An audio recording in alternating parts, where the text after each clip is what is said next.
Buenas y santas, vamos a tratar de hacer hoy un video sobre la imprevisibilidad del futuro, entre otras cosas, hablando de crédito SUBA. Voy a compartir pantalla.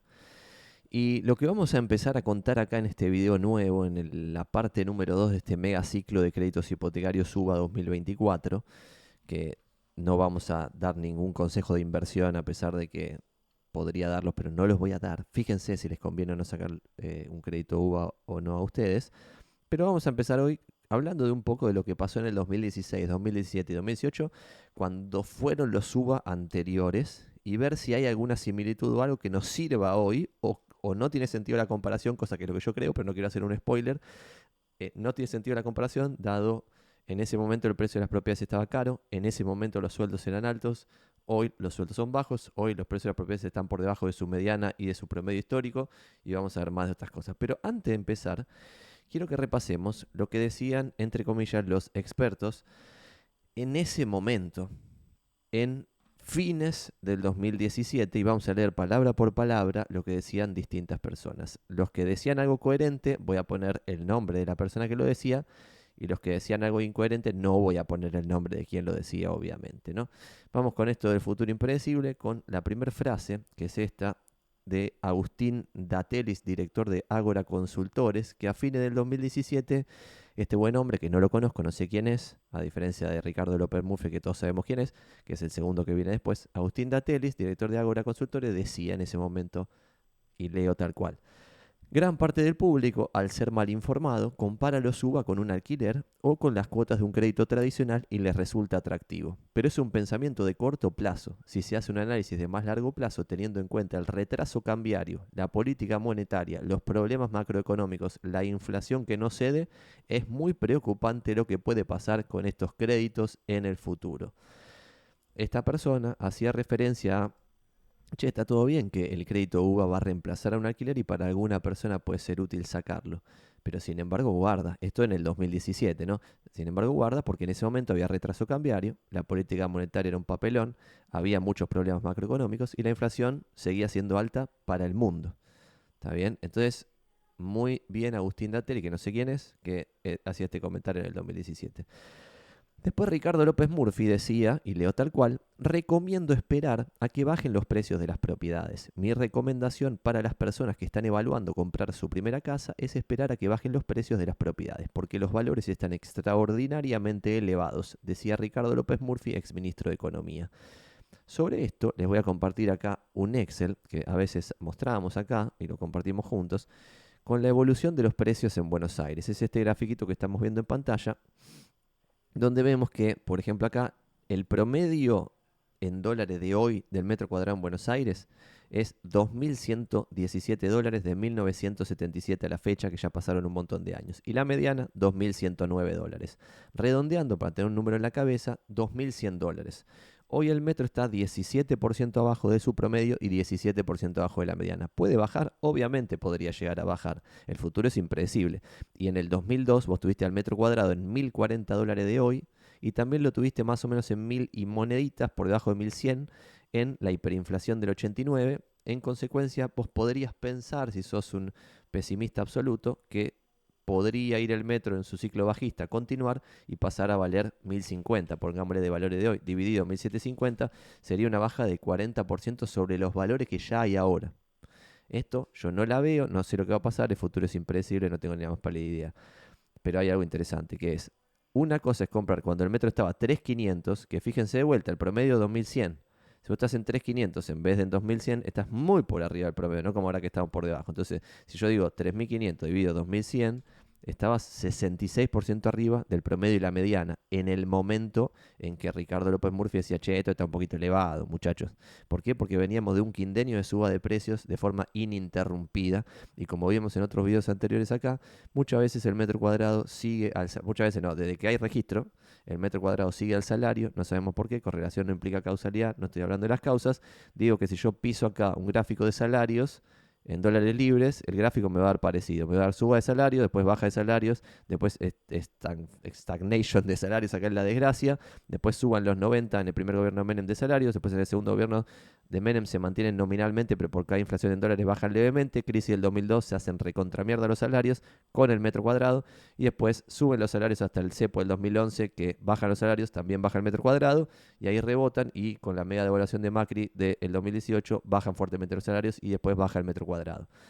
Esto es lo que históricamente ha sucedido. Otro dato interesante es que en onzas de oro, es un dato de color nada más, nunca estuvo el metro cuadrado más barato que ahora, que con 0,9 onzas de oro te compras un metro cuadrado promedio de Buenos Aires.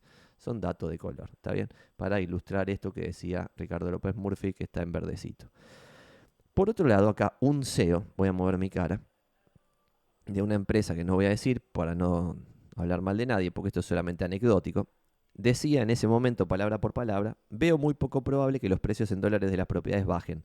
Más bien todo lo contrario. Con respecto a tomar un crédito UVA, creo que un inquilino no tiene que dudarlo, sobre todo si la cuota es similar a la del alquiler. Bueno, esto decía un CEO de una empresa inmobiliaria. Los precios de las propiedades después de esta frase bajaron 50% en términos nominales. Por ejemplo, lo vamos a ver después, lo tengo acá en mi cuadernito para verlo después, pero por ejemplo, el metro cuadrado bajó 40% en promedio en Barracas, 50% en La Boca, 45% en Recoleta, 40% en Palermo, 45% en Belgrano, casi 60% en Lugano y Soldati, con algunas propiedades específicas en Lugano y Soldati bajando entre 60 y 70%, propiedades que se vendían a $1.000 el metro, terminan estando ahora, entre comillas, regaladas a $300 el metro. Entonces, el promedio de baja del metro cuadrado en Buenos Aires fue fulminante después de esto. Y si lo vemos, evolución de vuelta, vuelvo al grafiquito vemos que en el 2018 los precios de cierre bajaron 11,3%, a pesar de que los valores de lista seguían subiendo. 2019 bajaron 10,2%, 2020 bajaron 5,2%, 2021 bajaron 4,1%, 2022 11,7%, 2023 se mantuvieron los precios de cierre, para hacer un resumen simple. Y si yo comparo 1750, que es el promedio que teníamos en el 2023, ahora está subiendo levemente, esto ahora vamos a hablarlo después barrio por barrio, pero si comparo 1750 dividido 2763 de fines del 2017 menos 1, me da 36,60 y pico por ciento abajo en números nominales, que es lo que tengo acá en esta parte, y si voy a números reales y actualizo el 2450 al presente me da 3.035 y el 2.763 del 2017 me da 3.494 de ahora, por lo tanto 1.750 dividido 3.494 menos 1 me da 50% abajo en términos reales en esta base que estamos tomando acá. Usando otros números me da 50 de baja nominal y 60 de precio de cierre real, pero bueno, entre 50 y 60%. Fulminante.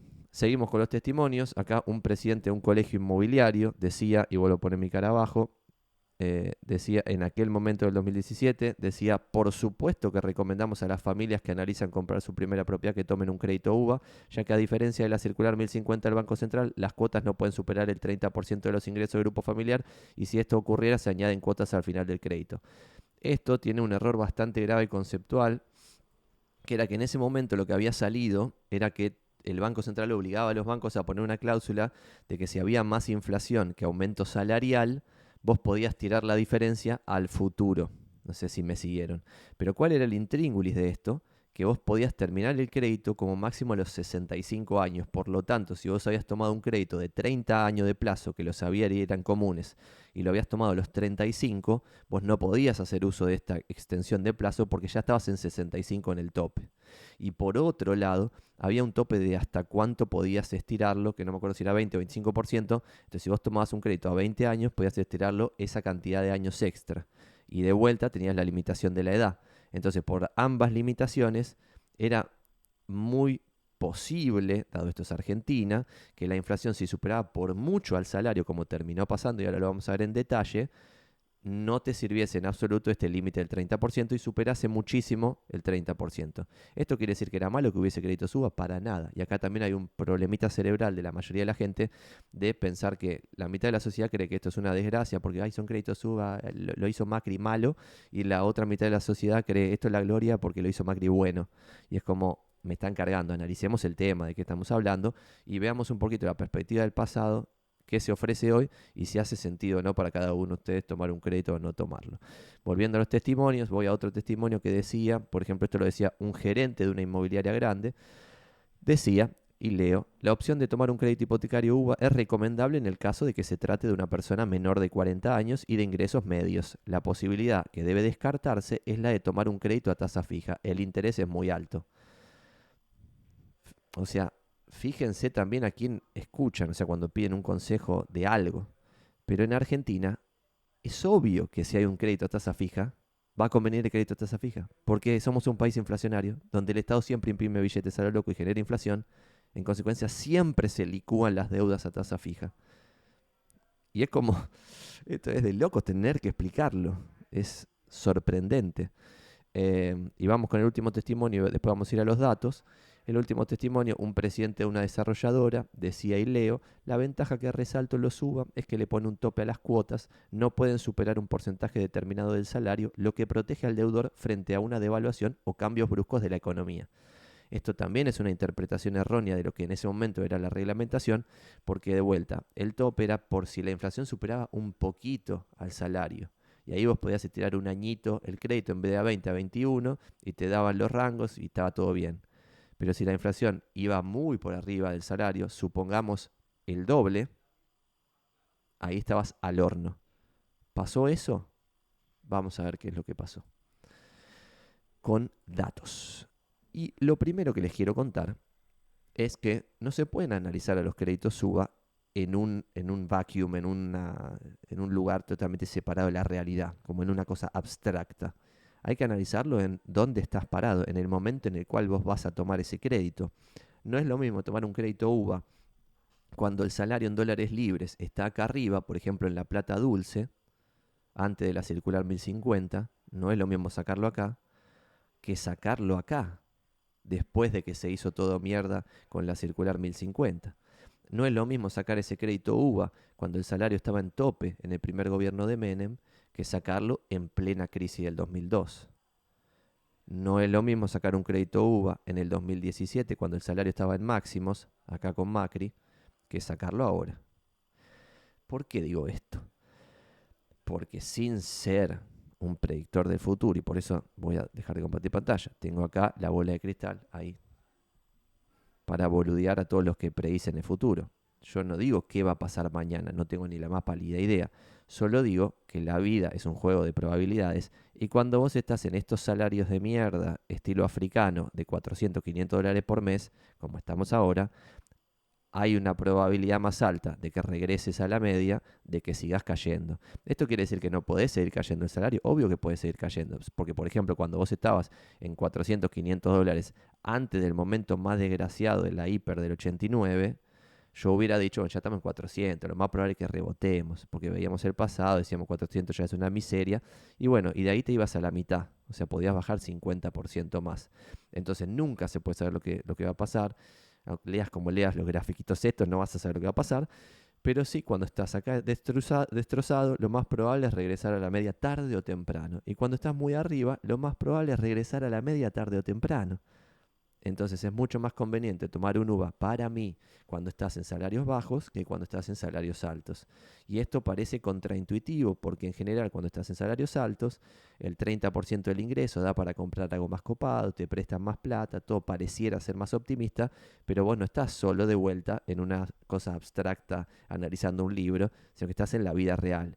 Y si vos sos un asalariado que gana $2.000 por mes en un puesto medio pelardi, hay un montón de gente ganando $2.000 por mes. En consecuencia, muchos están pusheando los precios de las propiedades. En consecuencia, vas a comprar propiedades en un momento, como bien dijo López Murphy en el 2017, que los precios estaban por las nubes, descontrolados. Y entonces este gráfico anterior era en dólares libres. Y acá me pueden decir, Santi, pero ¿qué carajo me importa? Porque acá, yo por ejemplo, seguimos acá destruidos en salario, pero ahora yo en poder de compra verdadero estoy cada vez peor, porque la inflación en dólares está descontrolada en Argentina ahora. Entonces es muy importante para los UVA, porque los vimos en videos anteriores, ya hicimos como 6 horas de análisis de los créditos UVA, por lo tanto fíjense los videos anteriores, no vamos a repetir todas las veces siempre lo mismo, pero lo importante para decidir si tomaron un crédito UVA es ver lo que puede llegar a pasar en la relación inflación-salarios. Inflación, salarios, ¿está bien? Si yo creo que mi salario va a seguir a la inflación o creo que le va a ganar el salario a la inflación, es una muy buena decisión, en teoría, tomar un crédito UVA. Si yo creo que mi salario va a perder contra la inflación, es una mala decisión tomar un crédito UVA. Entonces, vamos a analizar en poder de compra, que sería esa relación inflación-salario, qué pasó en distintos momentos. Y vamos a ver que, por ejemplo, con el Rodrigazo, vos pasaste, acá tenemos una tablita que saqué de un libro que analiza desde el principio de los 70 hasta el 2018, me parece. La evolución del salario real, todo medido desde un promedio ahí, una liñita del promedio que sale por ahí. Entonces te dice, che, ¿en qué momento estabas por arriba del promedio? ¿En qué momento estabas por abajo del promedio? Fíjense que antes del Rodrigazo vos estabas 20 arriba del promedio de este grafiquito y después terminabas 40 abajo. O sea, de 1,20 a 0,60. Básicamente el Rodrigazo fue una baja del 50% del poder de compra. Está en 50%, es una locura total. Y acá voy a dejar de compartir pantalla. Hay un libro muy bueno que yo leí, porque ahora me leí todos los libros de crédito suba que hay, y uno es de Mariano, no me acuerdo, uno que tiene la tapa naranja, que escribe muchos libros de finanzas personales, Pantanetti me parece que se llama, ahora después lo googleamos. Bueno, y ese libro estaba bueno porque mostraba tipo, che, ¿qué puede llegar a pasar si vamos a una crisis? Y analizaba la crisis promedio y la crisis más fulminante, que era el Rodrigazo. Y en la del Rodrigazo te decía, bueno, el Rodrigazo bajó 50% del salario real. ¿Podría llegar a pasar ahora? Analizaba el libro y decía, y es improbable. Bueno, ahora vamos a ver lo que terminó pasando. Tenía razón ahí el analista que en ese libro decía, es muy improbable que vayamos a la peor crisis del salario de la historia registrada en Argentina, pero bueno, como ya saben ustedes, acá siempre pasan cosas nuevas e inesperadas. Somos como un Black Swan en sí mismo. Entonces vuelvo a compartir pantalla. Rodrigazo 50% abajo, pero fíjense, después del Rodrigazo el rebote es épico y volvés en 3 años al salario que tenías antes. En consecuencia, esto quiere decir que se duplicó el salario en poder de compra en 3 años. Pero después nuevamente con la 1050 se hace mierda el salario, que es lo que veíamos como la destrucción en dólares libres que veíamos antes, la post 1050. Pero después se vuelve a recuperar zarpadamente, pero después se vuelve a destruir, después se vuelve a recuperar y después se vuelve a destruir con el fin de la convertibilidad.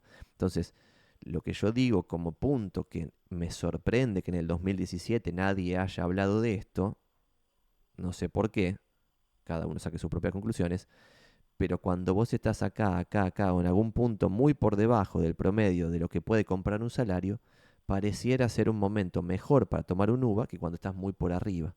Pero cuando estás muy por arriba, lo más probable es que bajes, tarde o temprano. ¿Está bien? Y también hay que estar atento que en Argentina pasan estos delirios que estoy marcando en pantalla, que es que entre 1975 y 1990, por ejemplo, hubo 3 crisis en 15 años, que 15 años es la duración de cualquier crédito hipotecario.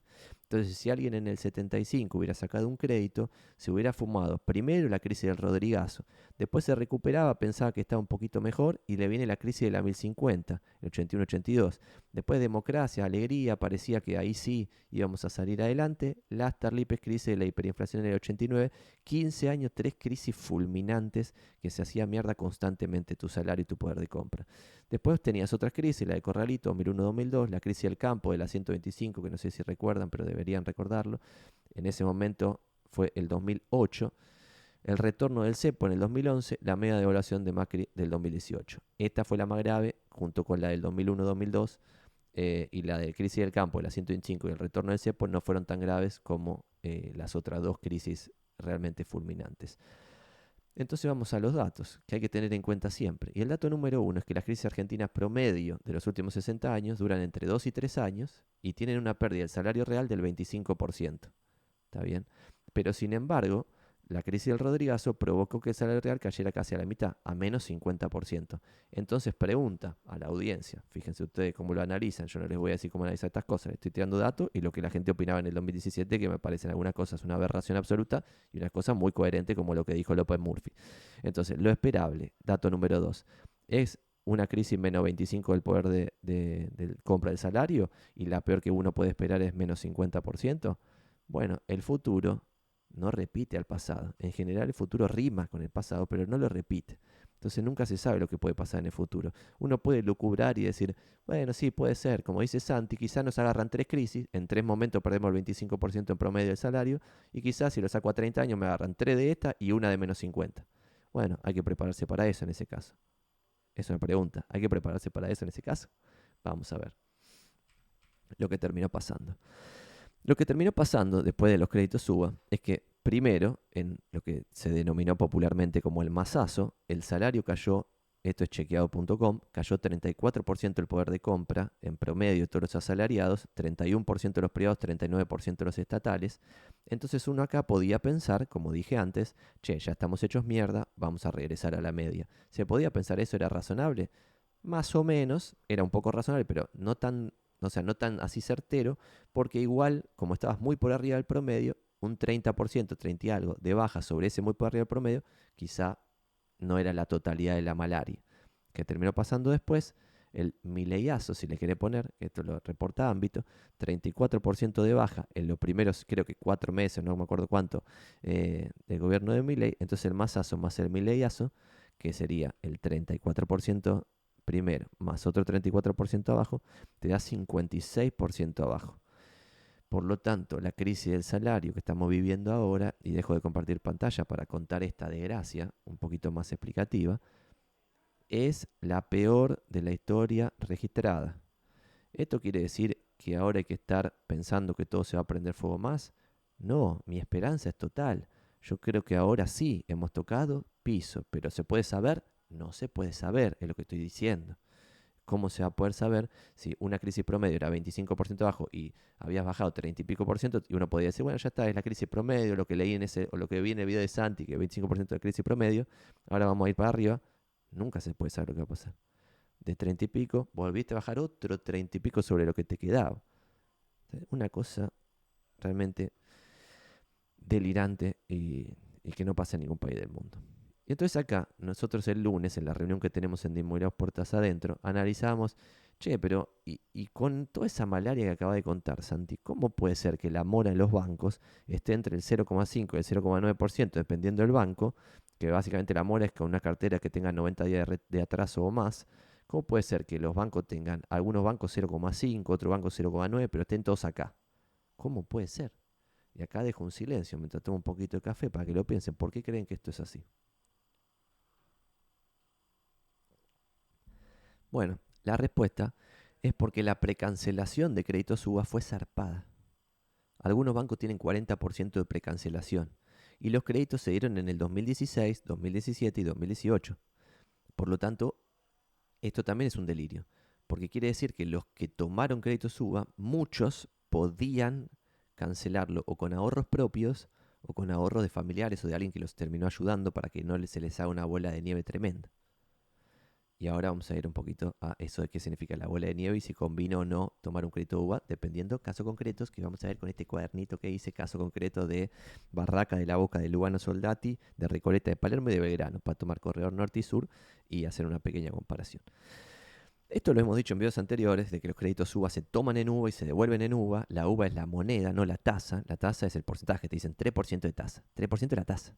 No es UVA más 3. La moneda es en UVA y paga 3,5%, por ejemplo, el Microcentro Banco Ciudad, o 5% el Banco Nación, o tal porcentaje el Supervil, que lo vamos a ver más adelante.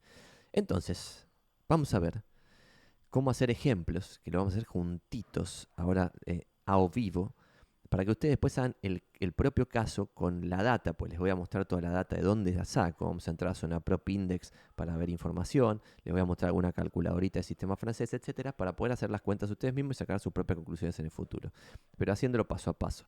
Y el paso a paso es, che, Santi, quiero tomar $100.000 de crédito. ¿Cómo hago? ¿Cómo calculo? ¿Cómo uso la calculadora de sistema francés? Bueno, primero es pasar los dólares a uvas.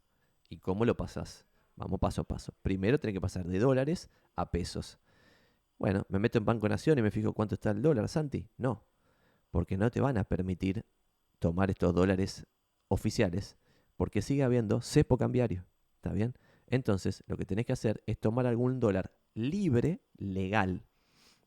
Otra cosa ridícula. Algunos están diciendo cosa del dólar blue. El dólar blue es ilegal. ¿De qué pelotudes están hablando? Hay gente haciendo contrato que ponen cosas ilegales en el contrato. Está mal de la cabeza. Un dólar libre, legal, es por ejemplo el dólar bolsa, que es este, el MEP. Y cuando vos en un contrato ponés algo sobre el dólar bolsa, tenés que hacer referencia a qué fuente, porque si no, ¿qué jora que es el dólar bolsa? Si yo entro ahora a dolaroy.com, me sale otro dólar MEP del que me sale en ámbito financiero dólar MEP. Entonces ponemos ámbito financiero dólar MEP, lo estoy googleando en este momento, y pongamos dolaroy.com y dolarsi.com para poner ejemplos nada más, y lo vemos todos juntos. La googleada primero de ámbito financiero, entro ahí a dólar MEP, después esta otra de dólar hoy. Fíjense, dólar bolsa está 1224, 1227 en dolaroy.com. Sin embargo, acá en ámbito está 1227, o sea, se parece a esta venta. Hoy está muy cerquita todos los números, sería lo mismo, ¿no? Y dólar 100 no me está cargando, no sé por qué, así que no anda, ya está, listo. Pero entonces ponen una fuente y se fijan esto, por ejemplo, ¿no? A valor de hoy está esto. Cuando hice la captura esta estaba 1071, ya subió bastante en los últimos días el mes, lo cual también hace difícil la cuenta para que esté por sacar un crédito.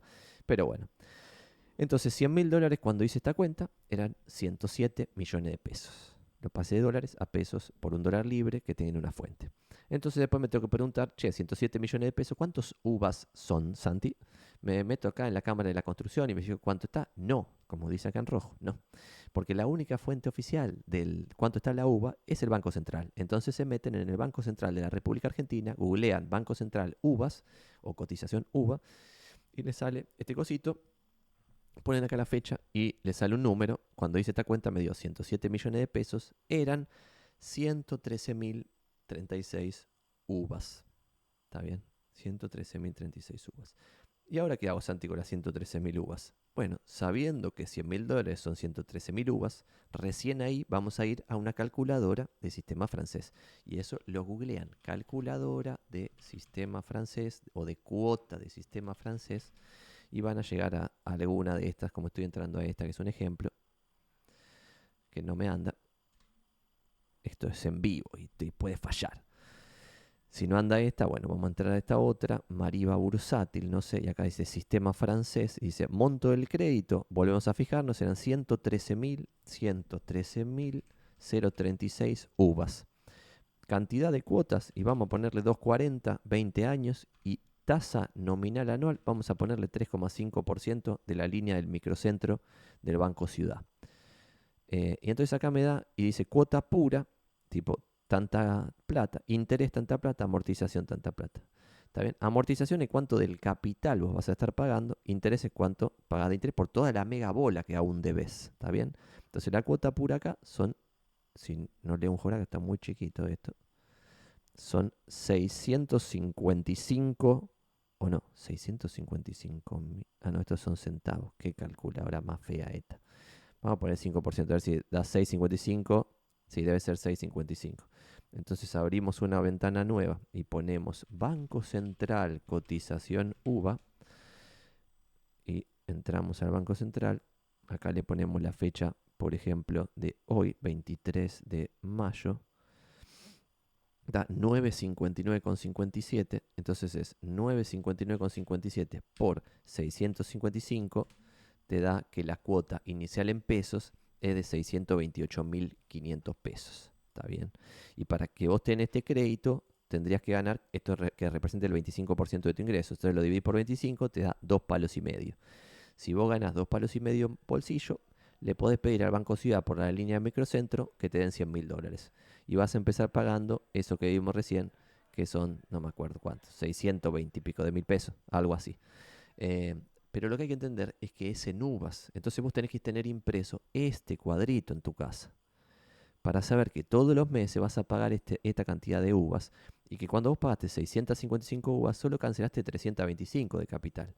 Entonces vas cancelando, cancelando, cancelando, cancelando. Y si me voy al final de todo, veo al final de todo en la 240 que recién ahí tengo casi todo de capital y casi nada de interés. ¿Está bien? Porque ya la bola, no quedó nada de bola para pagar. Esto es 6,55. ¿Qué puse acá? 113.000 uvas. En 240 el 3,5. Vamos a poner 5 acá. Está 7,45. Bueno, está bien. 112.000. Está muy bien. O sea, ven que cuando pagas la primera cuota, pagaste una cuota al 5%, ya la cambié al 5%, una cuota pura de 745 uvas, pero si 470 son interés, por lo tanto el saldo de capital después de pagar la primera cuota son 112.760 uvas, porque solo se te canceló esto del capital. Y sobre eso el tema siguiente que quería comentarles, que es que el sistema francés es la forma de amortización donde se mantiene la cuota, y para mantenerse la cuota, al principio vos pagas poquito capital, mucho interés, y al final pagas casi todo capital, poco interés. Otros sistemas de amortización son el alemán, por ejemplo, donde vos pagas siempre la misma cantidad de capital y por eso cada vez pagas menos intereses. Y la más picante de todas es el sistema americano, donde vos debes siempre la totalidad del capital, vas pagando interés, interés, interés, interés, y el último día pagas todo el capital. ¿Qué es lo loco de esto y lo que no se interpreta en general y es lo que hay que hablar antes de ir a los casos? Vamos a ver si nos da los tiempos porque 3 y pico me tengo que ir y ya estamos hicimos larga esta primera parte.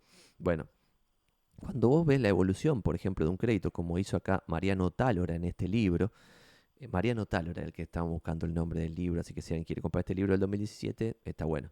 Bueno, hacía un crédito a 30 años y lo interesante acá es que al principio la línea de arriba es lo que pasa en la vida real en el sistema francés, ¿está bien? Esté denominado en cualquier moneda, pasa siempre esto, que es que al principio vos pagas poco capital, entonces no es proporcional. Si fuese proporcional, que este sería el sistema que vimos antes, o sea, sería el alemán, donde vos todo el tiempo cancelás la misma cantidad de capital. Pero imagínense, si yo tengo que empezar en una cuota más alta y la cuota después va bajando, esto me daría menos guita. Por eso terminan haciendo los franceses todos, ¿está bien? Entonces, volviendo a esto, dado el sistema francés, vos al principio amortizás menos el capital. Entonces, fíjense que cuando vas dos tercios del tiempo, es decir, 20 años, recién, si me voy acá, a los 20 años estoy más o menos, no sé, todavía no cancelé ni la mitad del capital cuando ya pasé 2 tercios del tiempo. ¿Está bien? Después tiene este cuadrito, el amigo Tálora, que dice, en el 240, por ejemplo, la deuda que debes aún, las cuotas restantes que debes son el 33 de las cuotas, pero el 47 de la deuda. ¿Está bien? Entonces cuando vas por la cuota 60, y esto es lo que terminó pasando con los créditos UBA de la última vuelta que existieron, que mucha gente está en la cuota 60, es decir, pagó 5 años de cuota, y obviamente todavía debe el 92,5% del capital, porque lo sacó a 30 años y estuvo pagando gran parte de interés. Pero esto lo tienen que entender cuando se meten a un crédito, pues si no, están como en la nebulosa absoluta. ¿Está bien? El riesgo de todo este juego, entonces, lo que te acabamos de decir, pero planteado de otra manera, es que durante los últimos 80 años la base monetaria argentina se incrementó en 25, no sé, quintillion o cuatrillion según Estados Unidos. Esto sería un millón, esto sería miles de millones, millón de millón que sería billón, miles de billones, y esto sería trillones en castellano. En inglés sería esto billion, trillion, cuatrillion y no sé, quintillion, ya no sé ni cómo se dice la palabra. Entonces, esta es la cantidad de veces que se incrementó la base monetaria, que imprimieron billetitos y se lo dieron a la gilada. ¿Está bien? Y en Estados Unidos se incrementó más de 80 veces, por eso también hubo inflación, pero en un ritmo más coherente. ¿Está bien? Muy diferente a lo que pasa acá.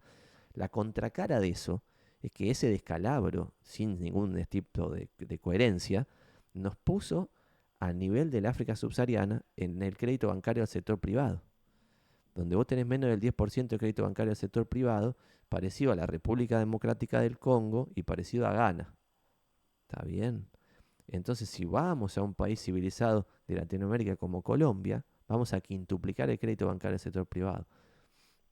Vamos a Italia a octuplicar, no sé tampoco cómo se dice esa palabra. A Chile también es el 80% en Chile, el crédito bancario al sector privado. Sin crédito tenés un capitalismo pedorrísimo. ¿Está bien? O sea, esto es lo que permite que un pinche de clase media emprendedor pueda hacer negocios también. No es todo abstracto. Otro tema, ¿por qué la vez pasada los alquileres pasaron por arriba de la cuota UVA equivalente? No fue magia, sino fue la famosa y nefasta ley de alquileres, que lo que hizo fue bajar la oferta, y cuando en un mercado baja la oferta, suben los precios, si la demanda se mantiene constante. Como en los alquileres, la demanda se mantiene constante porque la gente tiene que vivir en la ciudad, y si no, se van al conurbano cada vez más lejos porque cada vez tienen menos plata, pero esto se mantiene, la demanda, y si baja la oferta, zarpadísimo como bajó por la ley de alquileres, sube los precios. Entonces los alquileres estuvieron artificialmente altos durante la vigencia de la ley de alquileres. Se derogó la ley de alquileres con el último DNU. Miren lo que pasó con la oferta de alquileres ofrecidos de ridículamente para arriba, y desde este momento hasta ahora los alquileres van siempre por debajo de la inflación, fuertísimo, muy fuerte por debajo de la inflación. Por magia, no, por una cosa básica de economía que se ve en el CBC. O sea, esto es de locos, que se tenga que discutir de que si vos haces que se achique la oferta de un bien, va a subir el precio de ese bien. Y si ese bien lo tiene que consumir gente para tener un techo arriba de la cabeza, no podés hacer subir el precio de ese bien. Otra cosa, hay más de 1 millón de propietarios diferentes, humanos diferentes en Capital Federal que tienen propiedades.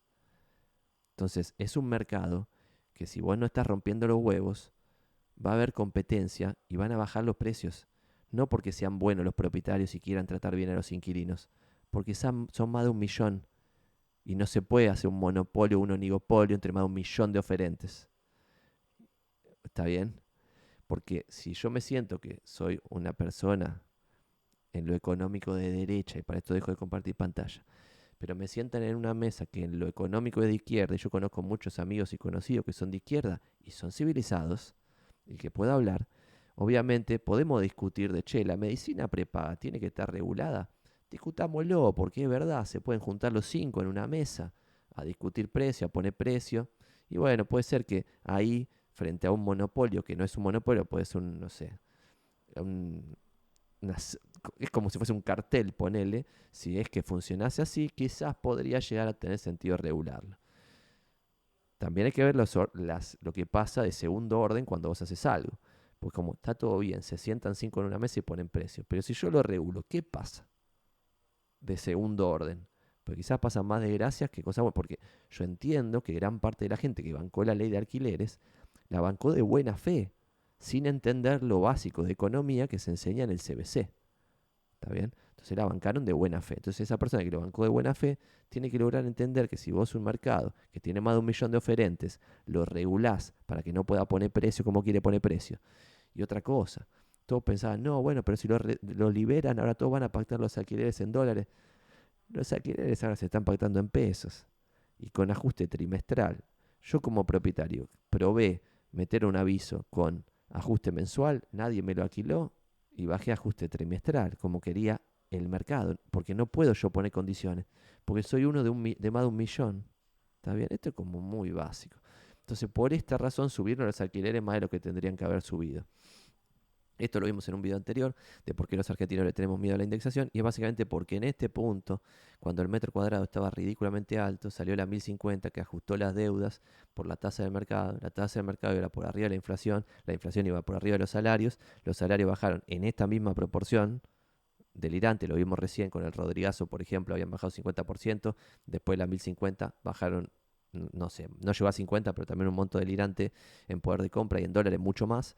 Bueno, y las propiedades bajaron 75% en dólares libres. 75,6% en dólares libres. Esto lo veo que puede pasar hoy. Me parece muy improbable. Y depende del producto que vayan a comprar. Y acá después esto ya lo hablamos de los créditos, pero, y esto es otro tema. Bueno, y esto es un tema más antes de ir a casos concretos de Lugano, de Recoleta, de Palermo, de Belgrano, que lo vamos a ver ahora en el tiempo que nos alcance. Y es que cuando uno ve un grafiquito de largo plazo del precio de las propiedades en países distintos del mundo, en Japón, en Holanda o en Países Bajos, en Estados Unidos, en distintos países, ve gráficos así como este o como este, donde nominalmente, muevo mi cara para acá, donde nominalmente el valor de las propiedades sube sin parar, como ven acá, pero donde en términos reales, es decir, en cantidad de cosas postas que se compran en la economía, en general regresan a la media los precios de las propiedades. ¿Por qué? Porque la renta de las propiedades o la magia de las propiedades está en su alquiler reinvertido, al igual que en acciones está en las ganancias reinvertidas. Si vos compras una acción, que es un pedazo de una empresa, y cuando la empresa gana plata, toda la plata completa la reparten dividendos, y esos dividendos vos los agarrás y te lo gastás en pelotudeces, bueno, no vas a tener un retorno muy alto. También siempre vas a estar en la mediocridad. En cambio, si esos dividendos vos los reinvertís en más cosas de la empresa, lo que sea que produzca, Vas a ganar cada vez más, hay efecto bola de nieve, interés compuesto y no nos da el cerebro para interpretar ese crecimiento cada vez más descontrolado. En propiedades es lo mismo. Si yo tengo una propiedad que me da el 4% anual, que parece despreciable, pero ese 4 lo agarro y lo reinvierto al principio en acciones, y cuando hago una bolita de guita, la saco de acciones, compro propiedades y tengo más rentas, y esa renta la vuelvo a reinvertir y la vuelvo a reinvertir y bla, bla, bla. Bueno, con el correr del tiempo voy a hacer una mega bola de plata. Lo interesante es que en todos los países el precio de las propiedades tiende a uno, no tiende al infinito. El precio de las acciones sí tiende a infinito, pero es porque tienen algo diametralmente opuesto a las propiedades. No, tiende al infinito porque gran parte de la ganancia de las empresas no se reparte como dividendos, sino que la empresa se lo queda y lo reinvierte en sí misma. ¿Está bien? Entonces por eso tiende al infinito, porque tiende al infinito por la reinversión de las ganancias, que sería el mismo gráfico al que uno llegaría si de 1950 hasta la actualidad en Estados Unidos agarras y hiciese un gráfico de qué hubiera pasado si tenía una propiedad y reinvertía todo el alquiler en más propiedades. Ya sé que con una sola es imposible, pero es un ejercicio teórico. Ese gráfico te daría con tendencia al infinito. Si es solamente de precio, tiende a uno en todos los países del mundo. Y todo esto lo dije porque lo vimos antes, pero este es el gráfico de evolución de precios en la Ciudad Autónoma de Buenos Aires. Y si, como les estoy diciendo hasta hace un segundo, esto tiende a uno, la única pregunta es cuál es el uno. ¿Está bien? Que puede llegar a ser 2100, como dijimos recién. Entonces, cuando vos estás por debajo, hay que comprar. Y cuando está por arriba, hay que vender. No lo sé. Pero si estás en 3500, quizás sí. Si estás en 4500, seguramente sí. Esto podría haber seguido subiendo, obviamente. Podría sacar tener 5000, 6000, 7000, pero después en algún momento iba a volver a la media, ¿está bien? Porque en todos los países del mundo pasó esto, excepto por ahora en Australia y Nueva Zelanda, que quizás son excepciones a la regla porque tuvieron un boom inmigratorio donde de verdad la demanda real superó a lo que se fue fabricando de casas y bueno, y por eso tuviste que los precios van siempre para arriba. Es una excepción a la regla. En oro ya lo dijimos. Entonces, ahora voy a dar 2 o 3 datos y primero voy a compartir pantalla del Zonaprop Index para que ustedes saquen sus propias conclusiones sobre esto. Zonaprop, que es el portal inmobiliario número 1, comparte esto que es como una información que no sé si es mensual, trimestral o qué, donde pone la evolución de precios. Y acá, por ejemplo, este gráfico está bueno para ver el usado, no tanto el resto, porque el estrenar y en Pozo es medio una falopa, la gran parte no se vende. Entonces ves el usado y acá puedes ver que el mínimo se tocó en valores de lista, valores de publicación, a mediados del año pasado, 2022, el mínimo de toda la ciudad autónoma de Buenos Aires. Y lo interesante es esto que tienen acá, que tiene una evolución mensual, que no es precio, es valor de lista, del valor de lista medio de venta por barrio. Entonces acá puedes poner cada barrio e ir viendo. Yo hice un ejercicio, después ustedes fíjense ahí lo que ustedes quieran y analicen los propios datos como ustedes quieran, pero yo hice el ejercicio con algunos barrios que tengo acá en el cuadernito y lo hice antes de empezar el video. Y por ejemplo, Recoleta pasó de un valor máximo en el primer trimestre del 2018 de $3.343, 3.343 de valor de lista promedio y 3.200 de precio de cierre promedio, a un mínimo en octubre del 2023 de $1.775 promedio de precio de cierre. O sea que vos pasaste de 3.200 a 1.775. Eso es un 45% menos en términos nominales Recoleta del máximo al mínimo, ¿está bien? El drawdown para los Yankees. En Palermo, vos pasaste de 3.600, hay algo interesante acá también, antes de ir con el cuadernito. Vos podés tener un precio de cierre promedio, por ejemplo, algunos meses yo tenía en Barracas un precio de cierre promedio por arriba del valor de lista promedio. Y ahí es como, Santi, ¿y dónde está la negociación? Pero ahí se está interpretando mal. Hay expertos, de vuelta a las comillas en el aire, que en medios de comunicación masivos de primera línea, tipo Clarín, La Nación, Página 12, Ámbito, El Cronista, salen a decir que la diferencia entre valor de lista promedio y precio de cierre promedio es la negociación promedio. Es como, vos me estás cargando, esto es razonamiento, está muy complicado. ¿Por qué? Porque la negociación promedio, para el que no está en el rubro puede no saberlo, pero un experto lo tiene que saber. La negociación promedio es entre el valor de lista promedio de lo vendido y los precios de cierre promedio.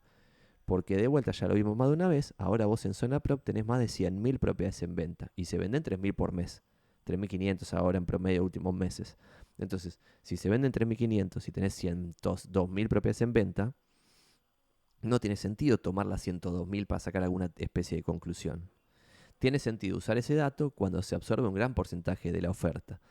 Por ejemplo, en la buena, es decir, cuando había crédito suba, se vendían 6.000 propiedades por mes, escrituraciones, y había 60.000 propiedades en venta, avisos, que no necesariamente la oferta verdadera, es un proxy y las escrituraciones tampoco son la venta verdadera, pero es un proxy de la demanda. Entonces, un proxy de la demanda, que eran las escrituras, 6.000 por mes, con un proxy de la oferta, que los avisos en zona pro, 60.000, bueno, ahí si vos agarrabas, cada aviso promedio dura 6 meses, son 36.000, se absorbe más de la mitad de la oferta en un periodo razonable de 6 meses, que es lo que dura una propiedad en cartera, whatever.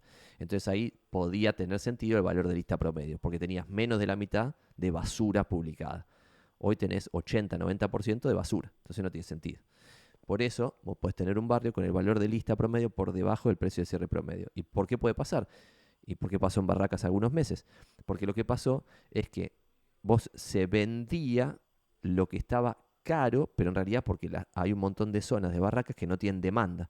Entonces esas zonas que están publicadas a $1.100 el metro, $1.000 el metro, están publicadas, pero nadie las demanda a ningún valor. Entonces es como que se me genera un promedio más bajo, porque hay un montón de porquerías publicadas a 1.000, pero que nadie demanda. Lo que se termina demandando es lo que está publicado a 1.500, que se cierra a 1.300, y eso es lo que de verdad se vende. Entonces, con esas aclaraciones hechas, y con las aclaraciones hechas de cómo se usa una calculadora del sistema francés que ustedes lo pueden usar solos, seguimos con el número de Palermo, por ejemplo, pasó de $3.655 el metro, valor de lista promedio, en el pico de precio, $3.500 el metro de cierre promedio, a un piso de $2.100 el metro promedio, que te da 40% de baja en Palermo, de $3.500 de cierre a $2.100. En Belgrano pasaste de $3.521 promedio de publicación, 3.300 promedio de cierre, a 1.900 promedio de cierre en octubre del 2023, 45% abajo. ¿Y ahora qué pasó ahora? De octubre del 2023, y acá hay otro dato interesante, que es, che Santi, pero si todavía dieron 2 créditos hipotecarios locos, ¿por qué ya están subiendo los precios de cierre? Por expectativas, porque hay gente que piensa que esto va a mejorar. Y es como, Santi, pero la gente cada vez tiene menos plata en el bolsillo, lo dijiste vos mismo en el video, 60 y pico por ciento bajo el poder de compra del salario. Sí, pero esto es expectativas de lo que tienen plata y mueven el mercado. Esos 3.500 que compran, con que de los 3.500, 700 estén en un optimismo garrafal de que esto se va para arriba, son los que van a generar el alza de precios, ¿está bien? Y pueden o no tener razón, ¿eh? Porque había gente que estaba pampeando el metro cuadrado en el 2017, como leímos los testimonios, pero estaba comprando metros cuadrados. Por lo tanto, es muy meritorio ahí estar diciendo que sube cuando vos estás comprando. Lo que es una guachada es vos estar vendiendo y pampeando el activo. Eso es una guachada. ¿Está bien? Yo hoy estoy muy optimista con el metro cuadrado y tengo todos los metros cuadrados que puedo tener. No me da mala plata y ahora quiero endeudarme con esto suba para comprar más metro cuadrado. Entonces, si después esto se hace mierda, está todo bien. Es como, por ejemplo, no sé, hay un par de brokers de bolsa que compraron un montón de activos en el 2017-2018 y después se fumaron con su propio patrimonio 50% abajo. Entonces ahí es meritorio si vos estabas optimista y lo decías públicamente, pero con tu propia plata estabas haciendo eso. A mí me parece un papelón las personas que con su propia plata están haciendo A y después públicamente dicen B. Eso es una cosa increíble que se suceda. Entonces, resumen, Recoleta bajó de máximo a mínimo 45% nominal, Palermo 40%, Belgrano 45% y del piso hasta hoy, Recoleta pasó de 1.775 a 2.100, Palermo pasó de 2.100 a 2.200, es decir, está muy lateralizado Palermo, no se sabe si está subiendo todavía, y Belgrano pasó de 1.900 a 2.100, donde pareciera ser ya más firme que está subiendo. El lugar donde no caben dudas de que el metro cuadrado ya está subiendo fuerte es en Recoleta, que pasó de 1.775 a 2.100. ¿Por qué? Porque creo que en octubre del 2023 fue el piso de ofertas ridículas. O sea, de propiedades vendidas a 1.004 el metro, 1.003 el metro. Yo lo conté acá y compré yo mismo. Propiedades a menos de $1.000 el metro en Recoleta. Y las mostré acá antes de comprarlas. Así que eso quedará en la historia como un recuerdo. Y después en el corredor sur de Capital, por ejemplo, Barracas, pasaste $2.220 promedio en la buena, 2.100 de cierre promedio, a 1.300 promedio ahora de cierre, con un valor de lista promedio de 1.360. Barracas hoy, como les conté antes, en algunos meses supera el precio de cierre al valor de lista promedio y hoy está a casi igual, que es 40% de baja entre el máximo y hoy.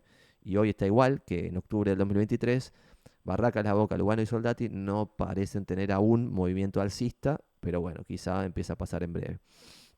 La Boca pasó de 1.855 valor de lista promedio, 1.800 de cierre en la buena, a 1.125 promedio y valor de lista, $900 el metro promedio de cierre en la actualidad, eso te da 50% abajo la Boca. Y Lugano y Soldati, como el número es muy bajo, no se puede ni siquiera saber tipo si en octubre, noviembre, cuándo Joraca fue el mínimo, porque hay pocas ventas en todas las inmobiliarias, pero básicamente hoy tenés un precio de cierre promedio que ronda los $600 el metro, con cosas cerrándose a $350 el metro en Lugano y Soldati, que esas cosas se vendían a $1.000 el metro en la buena. Entonces, ha bajado entre 50 y 60% alguna zona de esos dos barrios, y algunas zonas de esos dos barrios han bajado entre 60 y 70%, siendo los barrios más castigados no solo en precio, que es lo que acabo de decir, sino fuertemente en cantidad transada. O sea, en estos barrios se vendía antes, en la buena se vendía, a $1.000 el metro había transacciones y bastantes, y ahora casi no hay transacciones, o sea, casi no hay mercado. El que necesita vender, como casi no tiene ningún comprador, el comprador dice 350 y el vendedor dice sos el único que vino en 2 años, si no te lo vendo a vos no me voy nunca más de Lugano, bueno, está bien. Y acepta cerrar en esos precios que son realmente delirantes, que sin sentido en absoluto. Eh, entonces tenés barrios entre 40 y 60 y pico por ciento abajo, y dependiendo de la fuente y los datos que vayas tomando, te da 50, 40 de baja acumulada de todos estos años, de la buena del 2017 hasta la actualidad.